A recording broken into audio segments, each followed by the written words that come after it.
back to the RBA boss, Michele Bullock, who's taken a shot at the treasurers, federal and state, who are contributing to inflation staying higher for longer, she says. Joining us live now is the Deputy Opposition Leader Sussan Ley. Sussan, thank you for your time as always. So if that is the case, and the treasurers, again, state and federal, aren't helping the RBA, should Michele Bullock have just made the tough call and increased rates?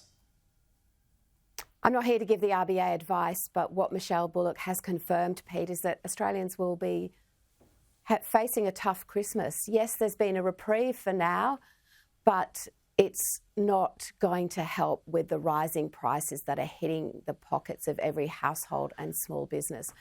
And I just want Australians to know it didn't have to be like this. The reason we are where we are, with no one feeling any better than they did when Anthony Albanese was elected Prime Minister, is because of his failure to put in place a proper economic plan. I'm having roundtables with small businesses around the country. I've just come from Adelaide with my fabulous colleague, Nicole Flint, who used to be the member for Boothby. I had small businesses almost break down in front of me, you know, holding on to their power bills, their insurance bills, telling me what their costs are. They feel this is like a boa constrictor, strangling the life out of them. And they're looking at the Prime Minister and they're asking their government what they're going to do to help them. Yeah. So, I mean, look, I've spoken to Jim Chalmers a bunch of times. I've spoken to all the state treasurers a bunch of times. And despite all these handouts, they assured me that it's not inflationary. None of it's inflationary. Well, it seems like it is now. So what would you put it down to? What are some of the policies that you would like, if you could, to have wound back that just shouldn't have been in place?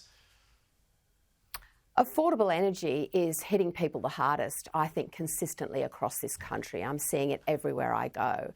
Now, if you can't make your manufacturing process work in the first place because of the energy costs, if you're a resources company and you're looking at the government's safeguard mechanism, if you're considering investing in an energy project or a project that uses energy in this country and you've been told effectively that we don't want you because you're using gas, all of this, which is a huge part of our manufacturing base, is flowing through to every single small business.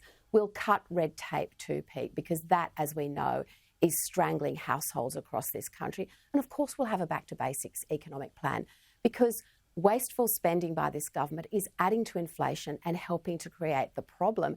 And Michele Bullock has actually spelled that out. So with $315 billion of extra spending since Anthony Albanese became Prime Minister, you know, no wonder we've got the two arms of economic policy working against each other. Right. You're in Queensland. The Premier there just yesterday, I mean, he's already got the $1,000 energy handouts, which again assured us that wouldn't be inflation, and the RBA now disagrees.